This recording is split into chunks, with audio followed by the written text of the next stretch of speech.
Order complete করে দিচ্ছি।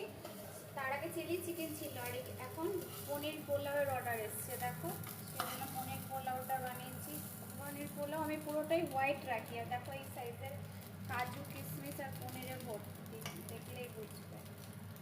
ঠিক এরকম পুরো হোয়াইট হয়, খেতেও বেশ ভালো হয়। তোমরা যদি আমার কাছ থেকে এরকম পনির পোলাও অর্ডার করতে চাও তাহলে অবশ্যই হোল প্লেট একটাতে এসে তানিয়া ফ্লেভার থেকে তোমরা অর্ডার করতে পারো।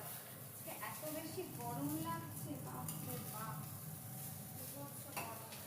এটা তোমরা শুধুই খেতে পারো, এটার সাথে কোনো আইটেমও লাগে না, এতটাই টেস্টি হয়ে গেছে। থাকে তো ড্রাই